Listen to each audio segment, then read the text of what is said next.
to WannaCyber episode 4. I'm joined today by Evie, who was the director of HR when I was at SimSpace. And we talked about a lot of things related to HR policies and how and why companies do things. And what I thought of is, why don't I go talk to the person that I respect most, but also like most? And it was very convenient that you were both the same person. I thank you for that, Evie. But why don't you tell us a little bit about yourself and your background, and then we'll get started. Well, thank you first of all for having me, Pete. I really appreciate it. It touches me when folks remember me first of all as their HR partner because most people don't want to even make that relationship, a friendly one. But I've been an HR professional for over 20 years, mostly in the high tech space, including cyber. I'm currently at Kensington Investment Company, which is based in Boston. So I live and work in the greater Boston area, but I'm originally from New York City. And I'm just excited to be here.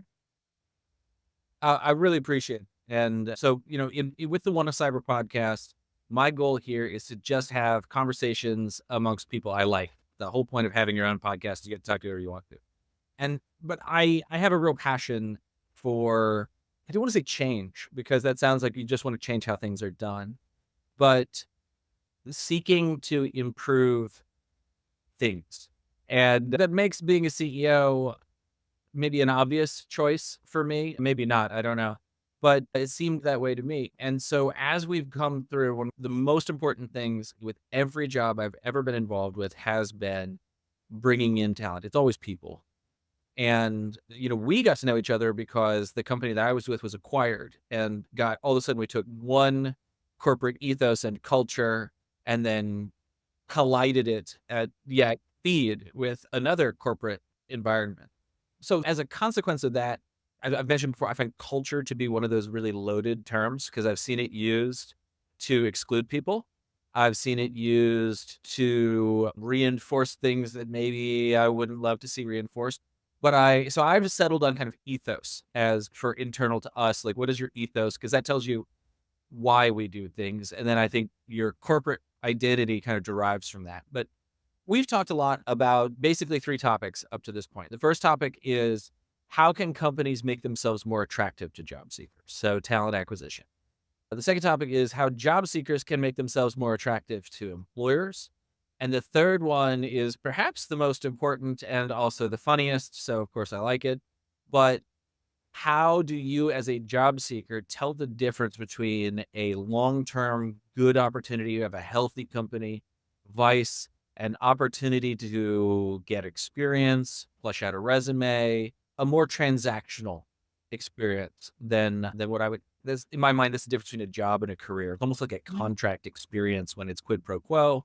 And you might do that if you're just not convinced you want to be here forever, something like that. So if you're up for it, I thought we'd kind of walk through, I give you like a quick recap of an opinion of mine, and then I would let you take from your perspective. So Right. you in? Sounds All right. So off to the rapid fire section. So first thing first, I believe that when you are employing someone, the first thing you should talk about honestly and openly is salary.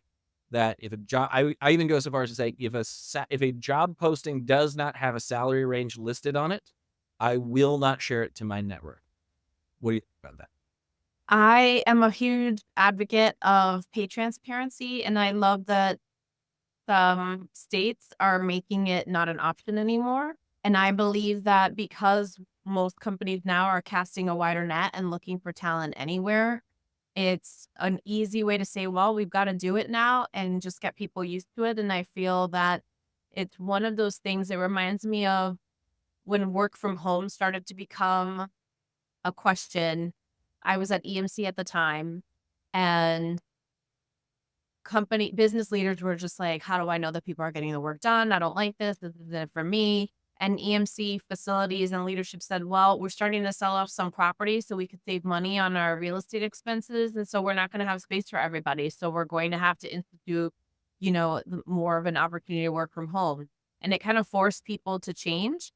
And they got over it pretty quickly. And they started to see that it is possible to do a hybrid or a fully remote in many instances. And I think the same thing, we're starting to see that with pay transparency. It's one of those things that makes people feel really uncomfortable. It forces you as a company to think about what happens when your existing employees see pay ranges posted publicly. It provides an opportunity to be more transparent inside as well as outside and not waste people's time. So I'm totally with you. So first of all, always makes me, it's a great way to start out when we both agree. So the second thing that I talk about, because just being blunt, when I was young, I was smart and I felt firewalled away from opportunities just because of my age. And I was fortunate that until my mid 20s, I was actually in the military, but not really working for the military. I was working at Fort Meade for the NSA. And they kind of didn't know how to handle the people who were military who were assigned to them. And so they foolishly just treated it kind of as a meritocracy, that if you were good, you got rewarded and promoted. And the crazy part is they can't do that with the government employee. And the military can't do that with military people, but because I was the asset of one assigned to the other, there were no rules. And so I had this major that I worked for, Dr. Major David Chang, who was amazing. And tragically, I've lost track of him. So if somebody out there knows him, send him my way. But he basically, there's a line from Starship Troopers, the movies, where he's like, well, you're it until I find somebody better or you die. And he said that and gave me some opportunities. And, it gave me the chance to like start populating my resume with things that I wouldn't have seen for years normally. So my next thing is eliminate artificial barriers for entry, and in particular, years of experience. I am totally with you. When I think about eliminating artificial barriers to entry, I think of, you know, the whole must have a bachelor's degree. I really try to push my hiring managers to think about, is really required? Is this really necessary? We could be missing out on someone incredible. And I think COVID in particular showed us that um, college might not be for everyone. A lot of young people were taking time off because they realized that if they went to college, they would not have the whole college experience, and then it really made them question, "Hey, do I even want this debt?" A lot of things started happening, good and bad, during that time in history. There's so many incredibly talented, capable people who don't have a degree, who are self-taught or learned in other ways, and why make that a requirement when it really doesn't have to be? So I'm with you there. I laughed a little when you said when you were young, you were smart, because I was wondering, well, what are you saying about yourself now? I got over it. I'm, Um, I'm but I remember, feeling a little bit of that too, younger in my career, earlier in my career, I should say, not always listened to when I was invited to the table. And I would wonder, well, why am I even at the table then? And so there's so many areas of diversity. We don't have to go down that path, but we don't often think about ageism when you have, less experienced or younger people at the table. So I totally agree with you. I actually, it's funny you mentioned diversity because it's another aspect of the experience barrier. Because the reality is, in tech, every year that passes, the candidate pool is increasingly diverse. Yeah. And so when you say 10 years of experience, you're literally saying, give me a decade ago's diversity as my potential candidate. And that has nothing to do with their capability. So I don't like it because to me, it's a totally artificial barrier. Yeah.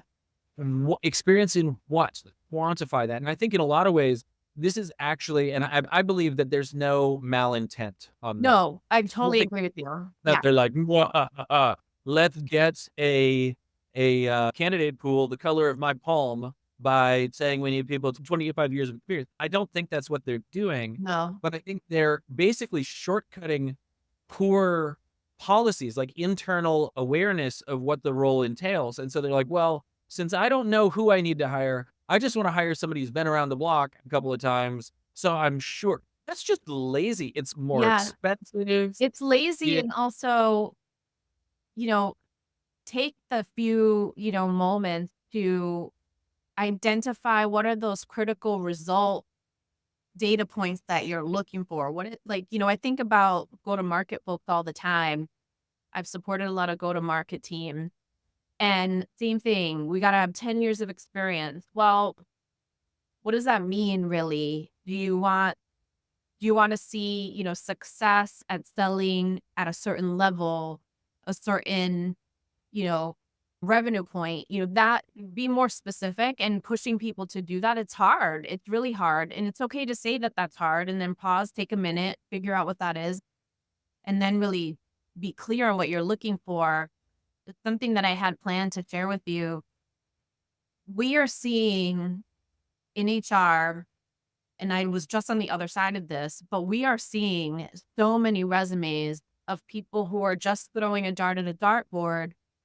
And it's partially because people don't read, but it's also partially because job descriptions aren't as synced or crisp as they could be. So I agree with you. Strangely enough, my third item on here is keep those hiring criteria succinct. And I think it's just building on what we talked about, right? Salary up front. Because my opinion is the experience thing. It's kind of like I grew up playing bridge and spade, and so Okay. you have like you're not allowed to talk at the table, right? Yeah. But with bidding, you can kind of be like, hint, hint, this is what I need, and I think that's what they're doing with experience. Hint, hint, we need you to have been around for a while. Yeah. In some cases, it's hint, hint. We sure would appreciate it if you met a certain criteria, and I don't like Yeah. what I'd rather is hint, hint. We expect you to be this at this point in your career because we're offering you $145,000. Like Yeah. that's the hint. It Yeah. shouldn't be number of years. It's like, and so I think when you fix the salary up front, then the years of experience kind of becomes unnecessary. Yeah. And when you do the next thing, which is seek clear requirements of capability, what you must be able to fulfill these certain tasks. And then my suggestion is that you look for the like most common 60 to 80% of your day. You say, on the average day, you're going to spend the most of your time doing these 3 to 5 things. And that's it. Because every bullet you add after that eliminates candidates. Which candidate? The ones who haven't been around as long because they haven't hit as many of the edge cases. So once again, you've accidentally eliminated somebody, but that's not really their job. Mhm. And when the edge cases bubble up enough that they become 60 to 80%, then you just hire a person who's an expert in that. You don't just lump that. Anyway, I'll get off my soapbox. Would you tell me, or I know my opinion. I'm trying to convince you. Where are you coming from when you say tighten up those requirements?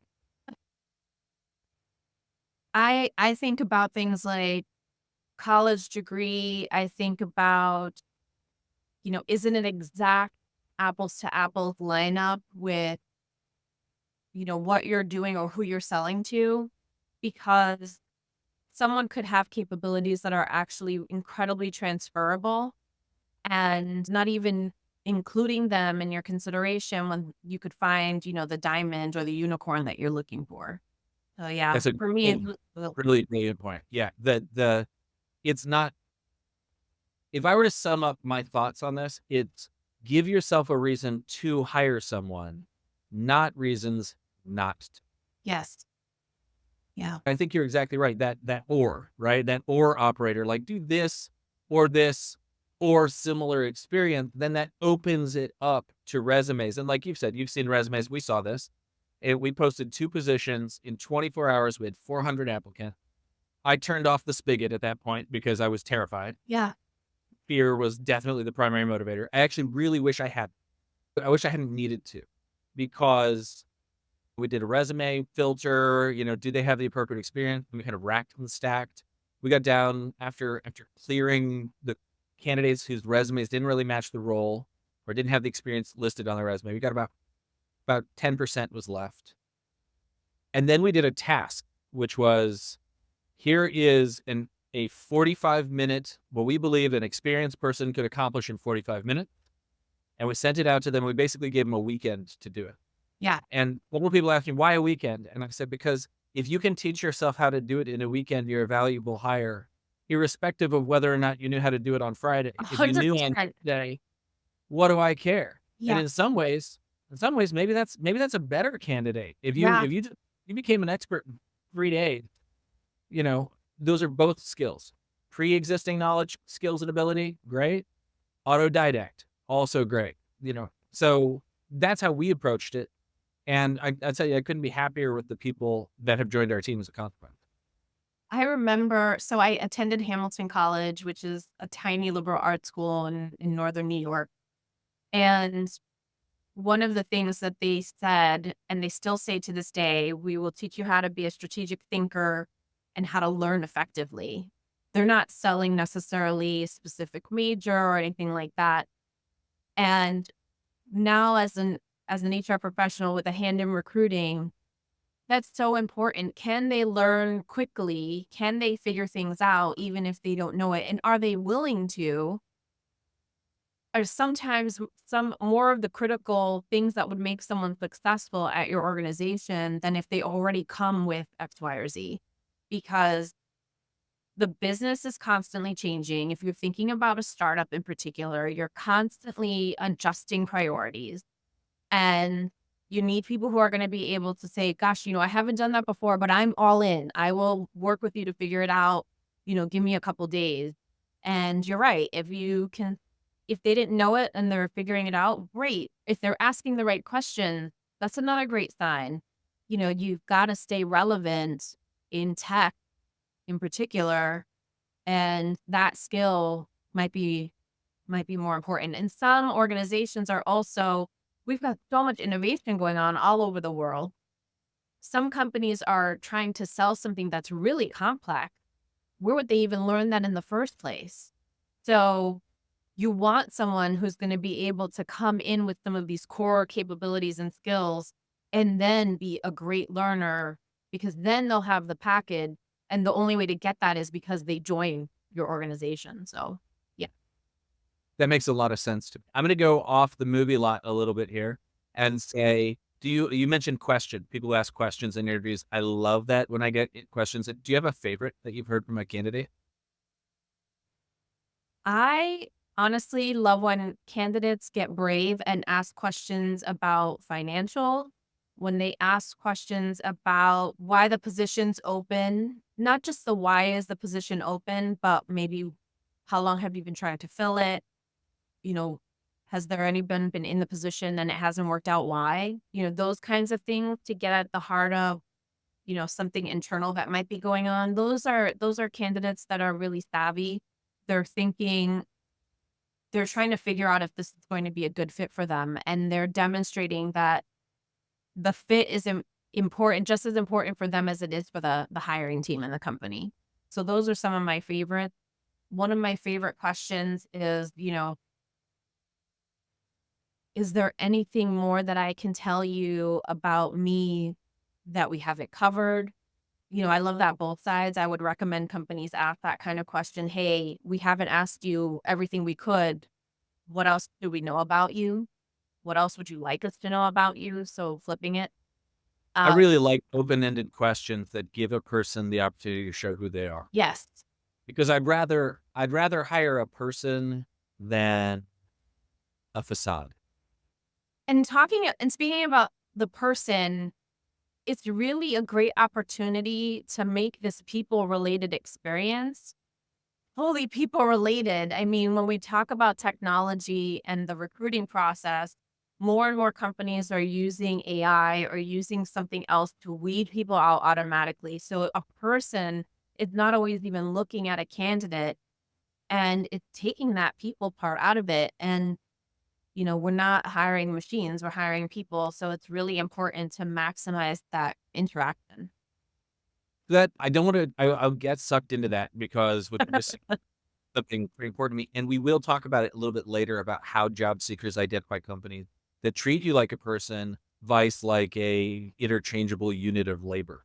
So the next piece I wanted to talk about. By the way, my favorite question was an interviewee who said, "Who's your number one competitor, and how do you measure up against them?" Yes. And I think it's a sneaky clever question because it basically gives the technical manager the opportunity to talk smack. Yeah. And you see, do they speak with dignity? Are they respectful? And then they followed it up with, and how do you plan on addressing that gap? And I thought it was just let the company, the people at the company reveal their character. And Yes. if you think about it, that company is putting those people in front of the public So that also reveals something about the broader corporate character, culture, or ethos. Yeah. Which way is what remembering as a company, the people you put out there, you may think that this is just a minor role, a talent acquisition, a technical interview, or what have you. But I mean, that is your public face of the company in many ways.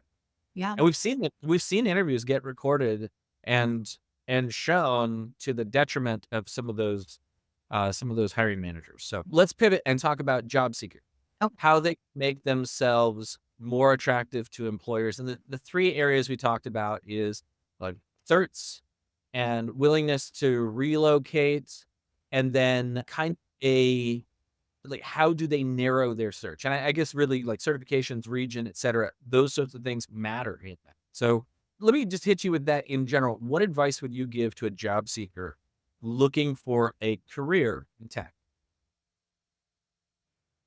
number one, the resume is what gets you the bite, right? It gets you in the door to sell yourself more. Your resume has got to be really tight and clean. Number one, and I got this feedback myself, don't just list your responsibilities or, a couple things that you've done. Make it about the result and the how in a brief way. That's huge. And stick to definitely the 2 pages max. No one's going to read more.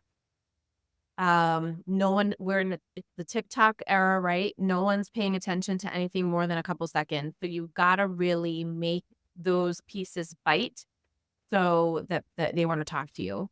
See, what we're going to fight about. Okay. I love a long resume. Okay. I'm looking for a reason to say yes. And so if you give me more, because I don't care. I am going to skim, right? The skimming is for that initial winnowing down.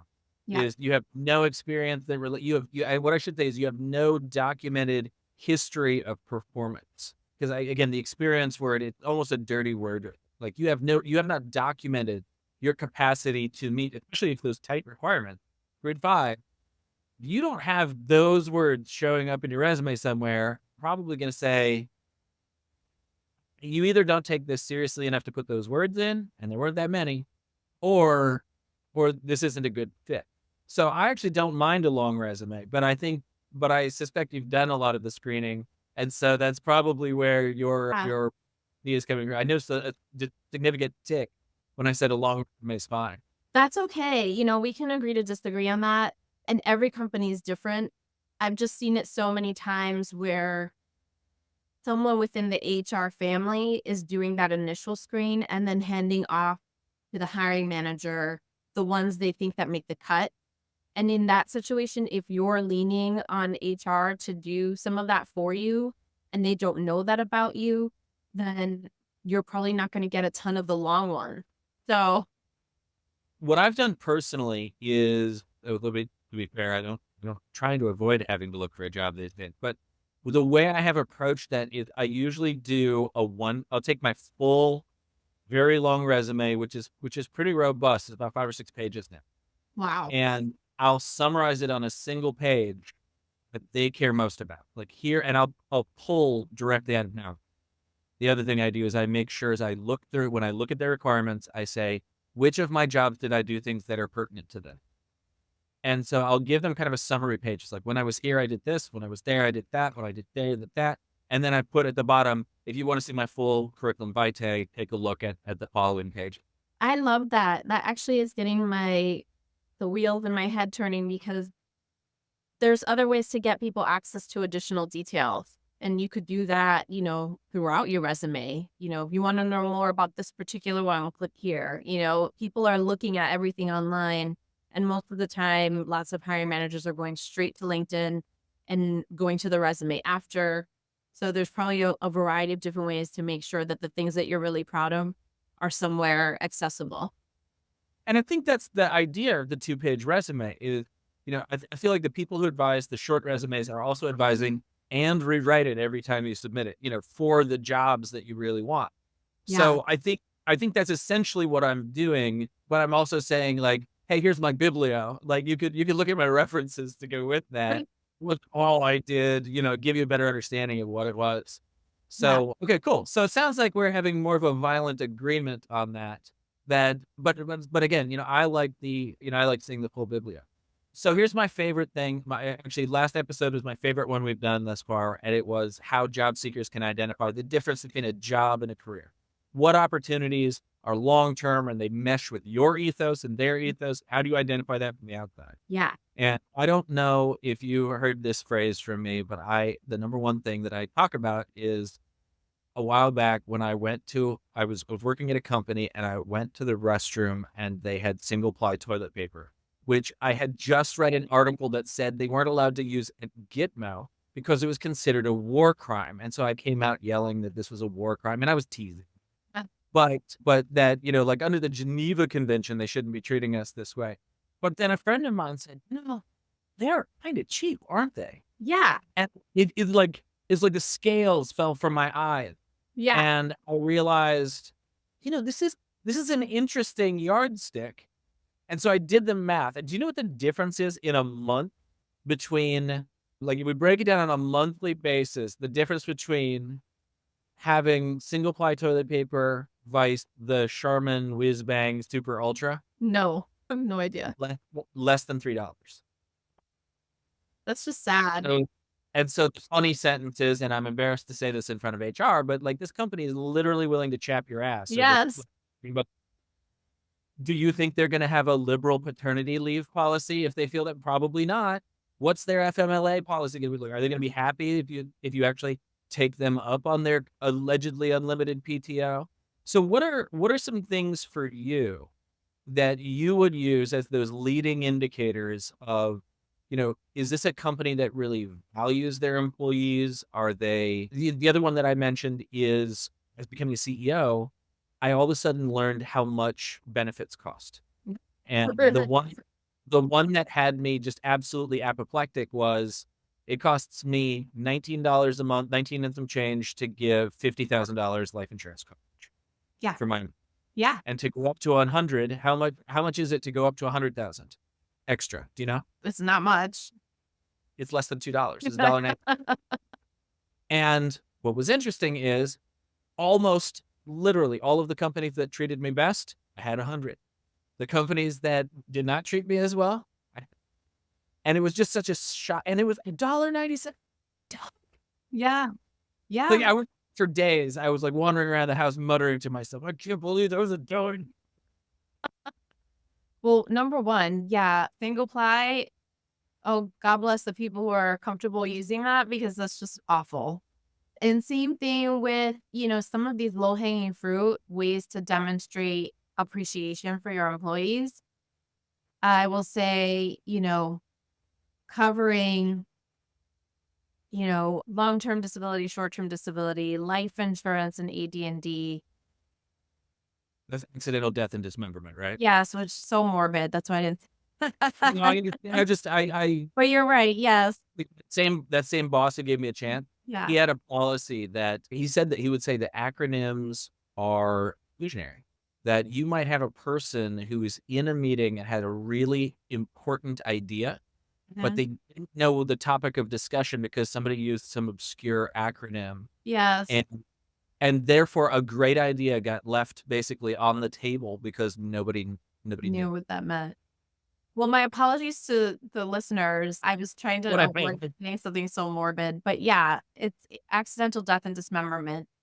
And it's a very inexpensive benefit for companies to provide their employees, you know, and the best ones that I've seen are, at least one times your salary up to $1 million kind of thing. But being able to do even more than that is just really so inexpensive. The the terrible thing though I have to say is that so many employees don't understand the value of that benefit. And I probably chased you about this too at some point. They don't understand the importance of documenting beneficiaries. So I would always say things like, hey, it could be a relative, a love, a significant other. It could be, a favorite charity. It could be your favorite HR person. Just put someone's name down because it takes, a minute to put someone's name down, and it'll save, the people who have to manage your estate after your passing. It just make things easier. Yeah. Yeah. So in addition to offering these kinds of benefits, don't skip out on the education side of things, because when you demonstrate to people not only, what you're investing in them, and then you show them the value of the entire package, like here's your base pay and here's your incentive opportunity and here's your equity maybe, and here's also the value of your benefit.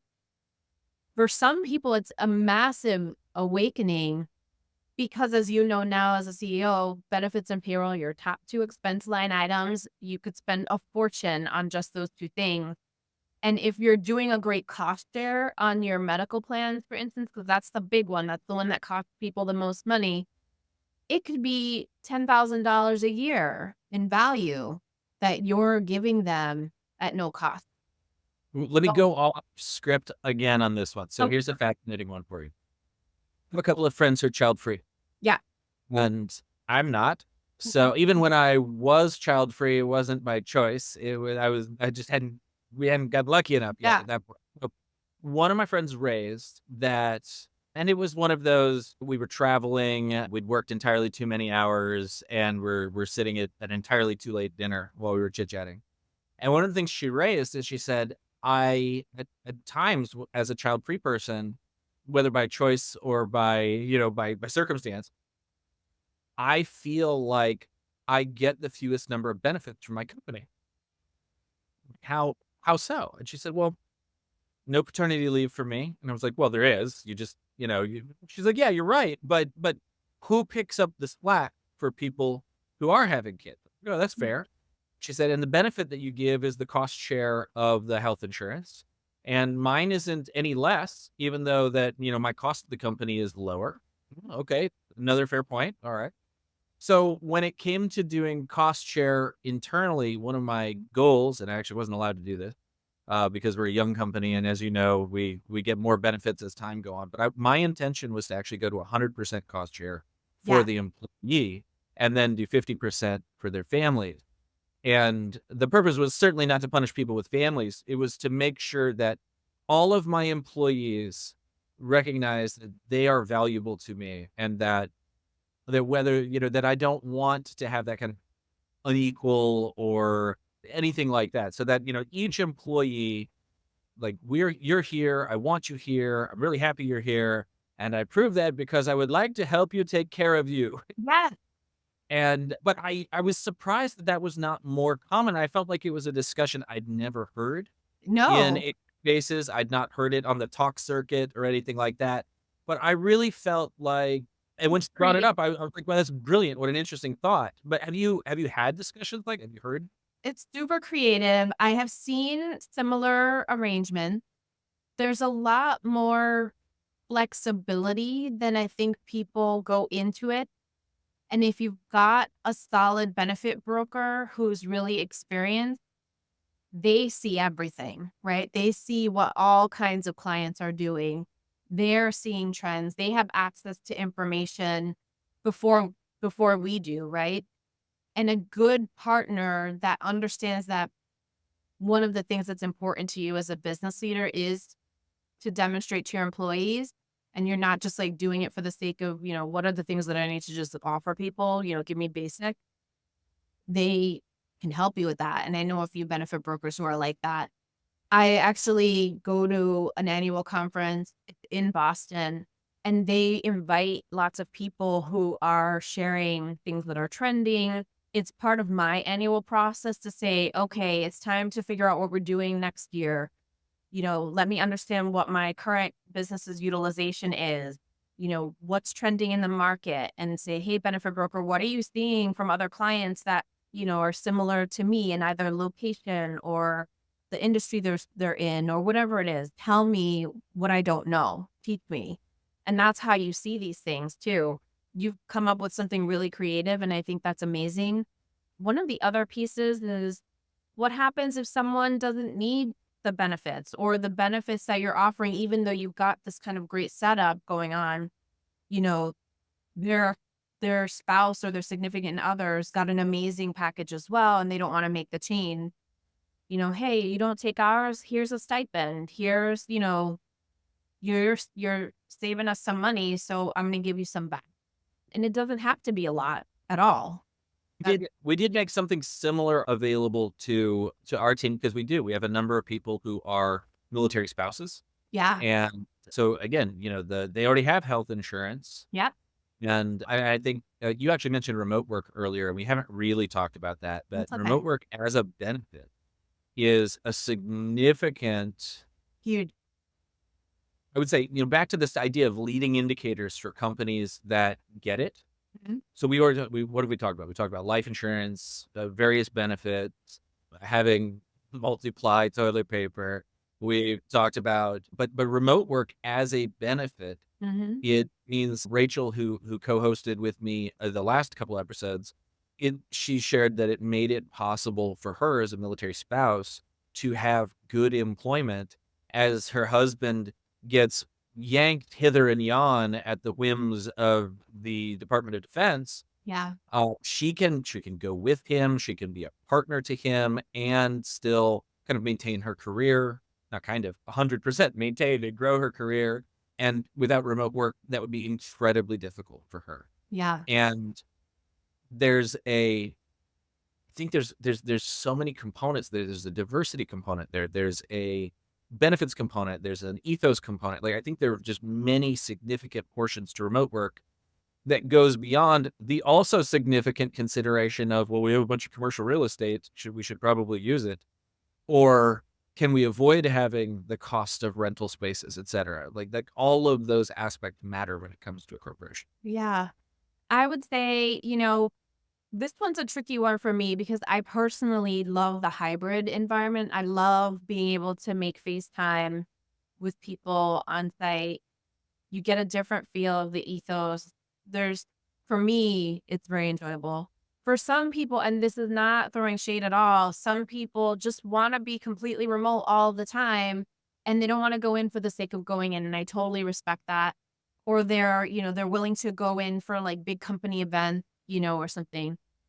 I think in this particular space, what's really important is to be really clear as a job seeker what you're open to and not try to force it at with the employer.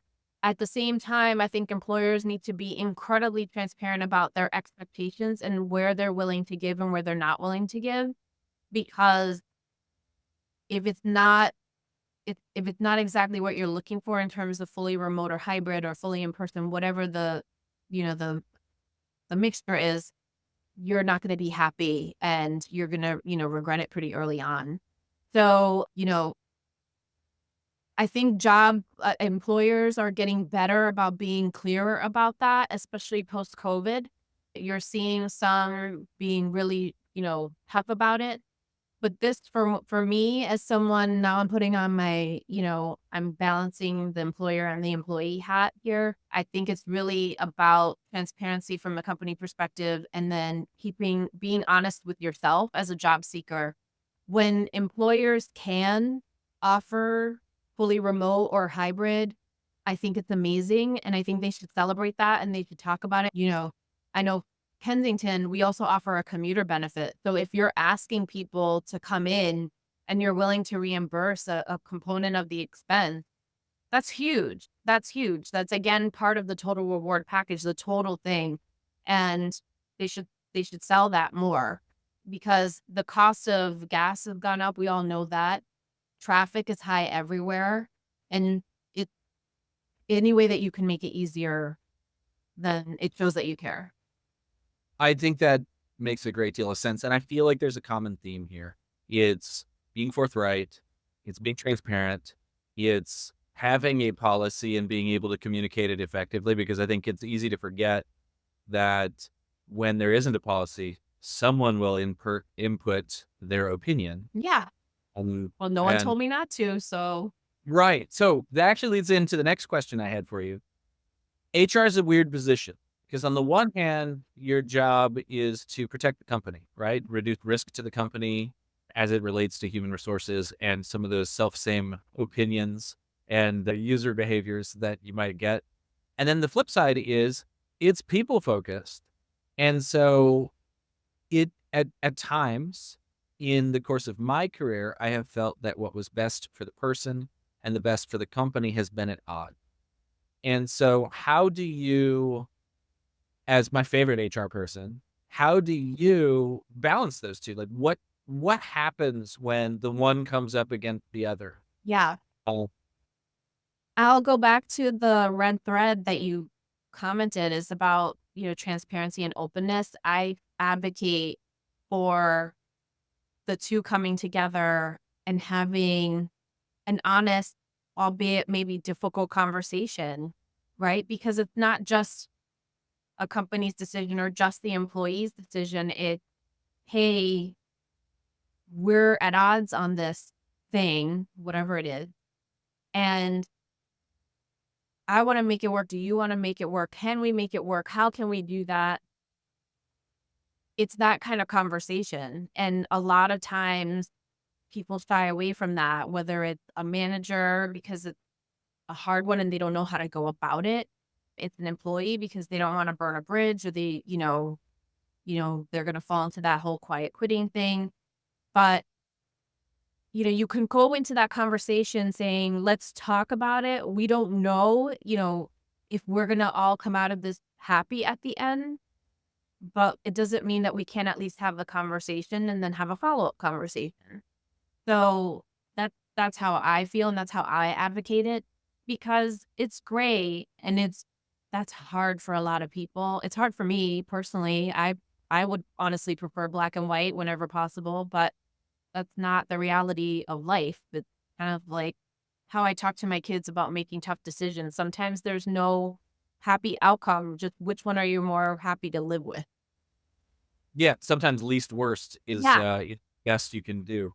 I hear the concept of conversation. People like, yes, we may have to apply policy, but that doesn't mean that we can't find a reasonable accommodation for you. Mm. It doesn't mean that we can't. And I think that's the thing that I really enjoyed about our interaction, because I actually told this story on the podcast, is that I didn't tell people it was you, is that, I had a problem where I had a child with special needs and I was getting just murdered on copay with with the health program I had chosen. And I came to you and I said, I've been looking at this and I think I found a loophole where our super cheap policy, like the one that doesn't provide as much coverage and I have to finance out of my pocket, I'll hit the out of pocket maximum in like February. And then I think I won't have to pay any copay. And you looked at it and you said, yeah, that looks like it to me. And this is the thing that really impressed me is you're like, but I know our broker will walk you through that and tell you and will know. And so you didn't just say, you didn't hit the easy button or like, yeah, that seems like it would work. Good luck. You put me in touch with the expert. I also remember how the call went. You hopped on the call with me. You introduced me. You helped me communicate to him my question. And then you got the hell out of there, which I thought was brilliant. But you didn't need to sit there because we talked for like an hour and a half trying to figure the point out. And you weren't on that call. And I thought it was just such a good balance of, on the one hand, the company pays you for every hour you work. You could have just sat in there and Candy Crushed on your phone while he chit chatted. So like you were really representing the company well, but you're also taking care of me really well. And I just thought it was such a great balance that you struck. Thank you. That means a lot. Well, I like my son. He's a good one. So, anybody who helps me take care of him is going to be on the nice list for a long, long time.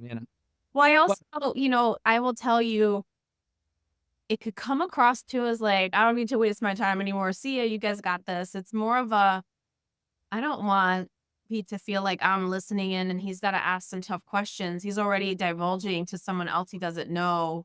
If he needs me, he can be like, hey, Evie, can you pop back on? So I'll give space. And you knew I was there. So, I would come back if you needed me. But thank you. I appreciate that.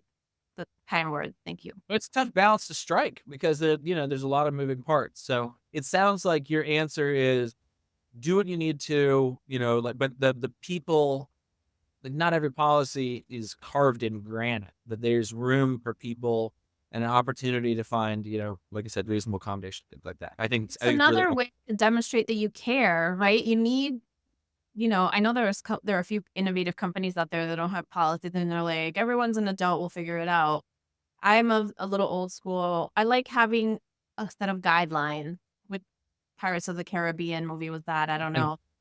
Lord, And you wanna demonstrate consistency, but you also wanna demonstrate compassion, and is there something that we can do?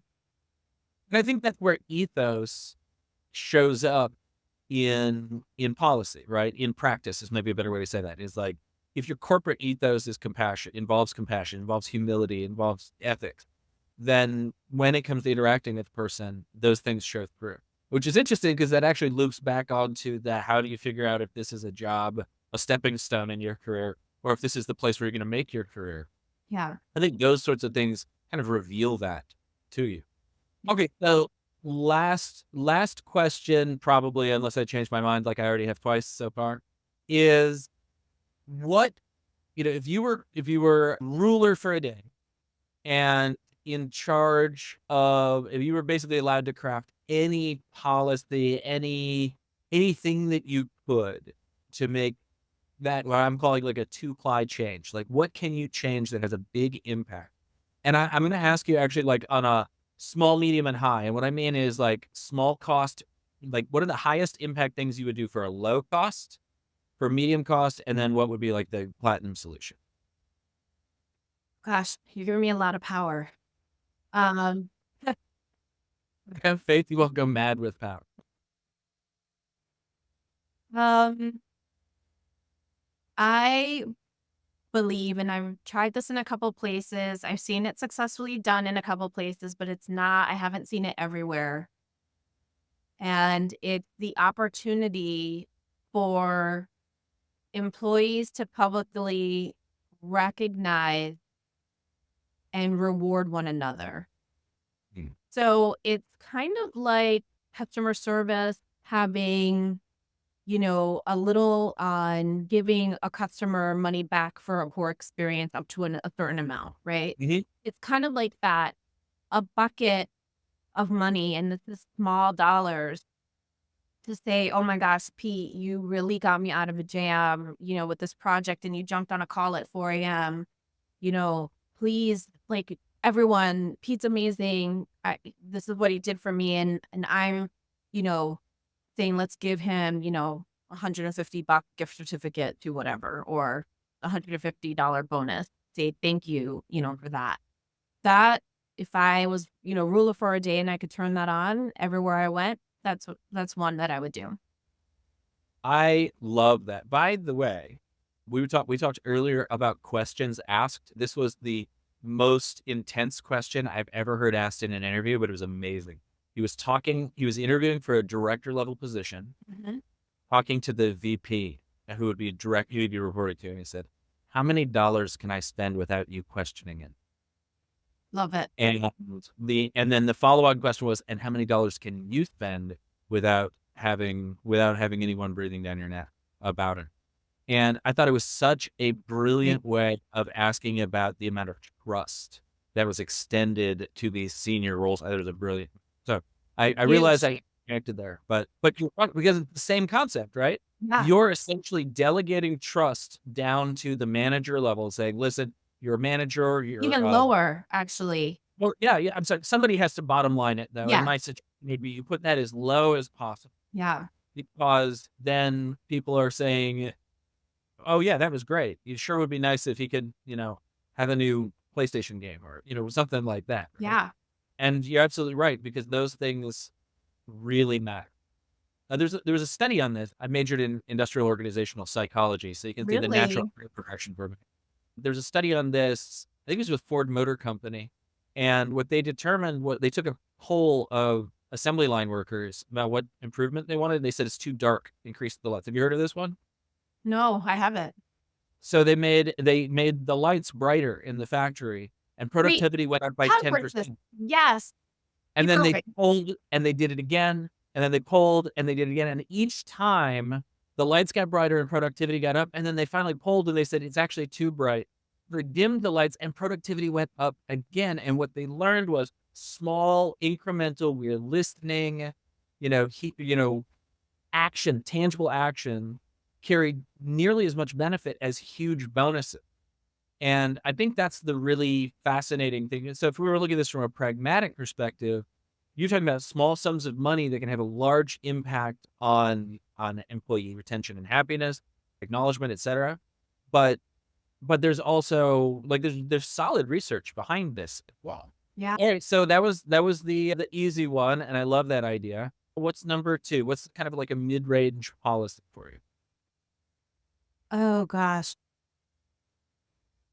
And if you dip back on things we already talked about, Yeah. we've already talked about AD&D benefits. We've talked about health insurance. Like like it doesn't have to be new. Yeah. No, no, no. I would say consistency on family medical types of leave of absence.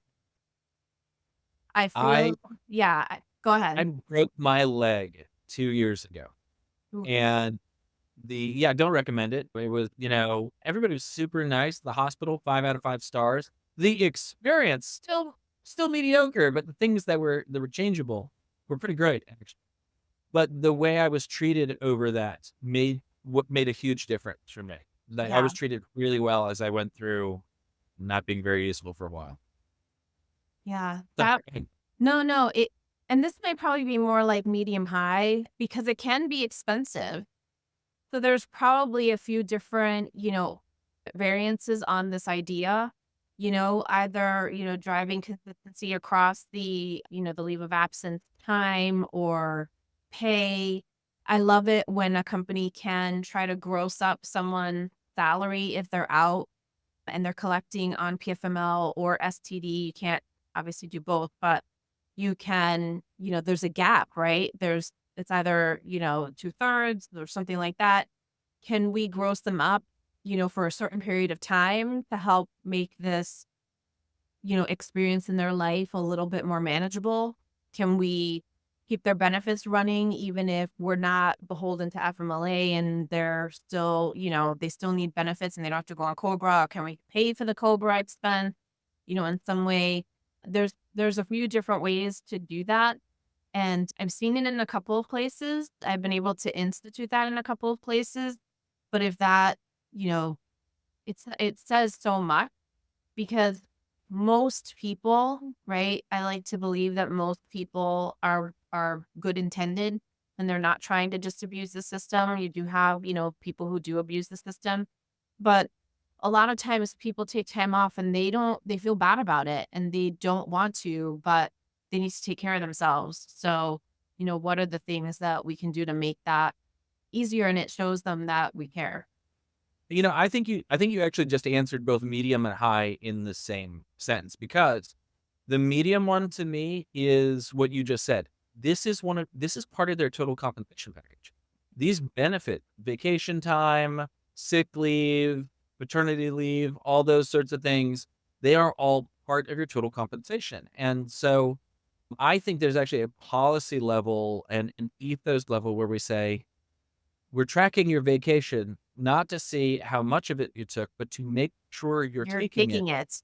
because your well-being is important to us. And it's such a small verbiage shift and such a Yeah. tremendous shift in ethos Yeah. and that was something that was raised with Resolvin when I was there. We didn't call it unlimited PTO.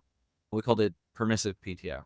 We had a permissive PTO policy, and we were aggressively, were a couple of people that we had to approach basically over the summer and say, are you sure you don't want to do something not here?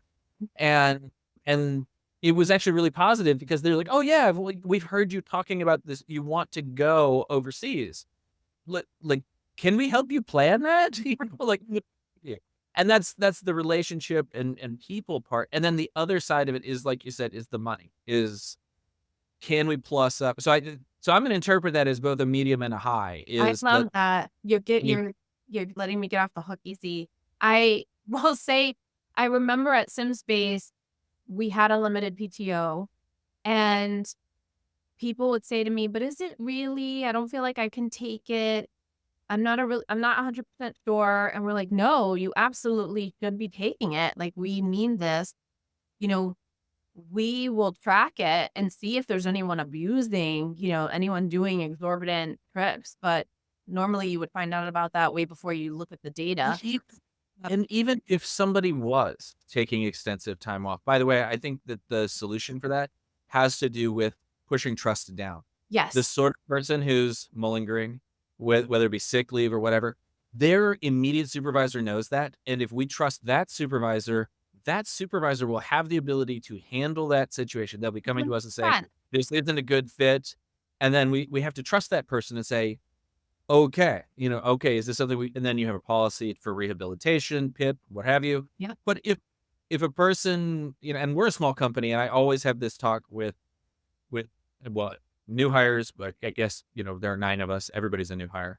But we had this conversation like, listen, we are everything happens faster in a small ecosystem like this. So if something is not a good fit, first of all, I don't want you miserable.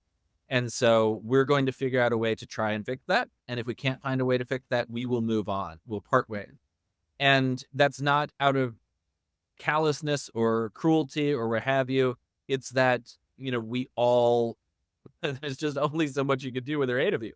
We've not had a single problem with that at all. And it's because the trust is there for people. There have been times where it's like, "Oh, you didn't handle that the way I wanted you to." Well, when the person they're working with is trusted and involved and what have you, it gets handled at the lowest level. Yeah. I Okay, also so I also believe, just one quick thing, I'm on my soapbox. I do. do feel that it's important for managers to lead by example, so they need to buy in to these types of things as well. So if they're like, "Yeah, we'll support unlimited PTO," okay, well, then take time off too, because your people won't take time off if they don't see you taking time off. So I think that's really important as well. It goes even deeper than that, I think. Not just from a but I agree with you, everything you said. It sounds like I'm disagreeing. I'm not. Mm. You're absolutely correct. What I would bolt onto that idea is it's actually a vital part of workforce development. If if you can't take off, it means that the people underneath you haven't been given what they need to succeed in your absence. And the same thing goes for me. I fortunately got COVID a couple of weeks back. And, again, we're a small company. I'm the CEO. And so I'm like, oh no, what are they going to do without me? Well, it didn't matter because I've had it several times. This one was awful. I was just a zombie. I could barely stay awake for a week. I would have a meeting of this length and need a nap afterwards. I was just unmanned by the experience. But it was great because nothing happened. I mean, Good. everything that was supposed to happen happened. Nothing bad happened. I actually even talked to my therapist after it. I was like, "I don't know if they need me." And he's like, "Isn't that what you want?" I was like, "Oh, right. Is this how parents feel when their kids leave home?" He's like, "Yes." So, No, if something blew up, that means that there's a problem. So right. people, exactly, not like, And at least on vacation, the stress test is minimal. Like when I broke my leg, there was no choice. I was out for a month because I was unsafe on painkillers at work. Like it would like I wouldn't have been helpful. And so yeah, exactly. Like thank goodness that we had taken vacation and people could step up and fill the gap for me because I thoughtfully took vacation before I injured myself. That's the takeaway is be a hero, take vacation so your company is prepared should you be hit by a bus or in my case, fall on a trampoline. or win the lottery, Yes, yeah. I like that better. The hit by bus plan sounds more, but or the win more the this. lottery plan sounds much more powerful. Well, Edie, I can't tell you how much I've enjoyed this. I could talk to you for the rest of the week, but I've You. been courteous to your employer. So, anything else you'd like to just reiterate before we wrap up? No, but I do wanna say, going back to the job career piece, I just want to say there's no shame if you're just looking for a job right now and you're not ready to dive into something long term. No shame. And there's ways to do that. But other than that, I have had a fantastic time talking with you, and I could talk to you forever too. So thank you for this opportunity. It was a lot of fun. Great. Well, we'll have to do it again sometime. Sure. Thanks so much, Evie. All right. Thank you.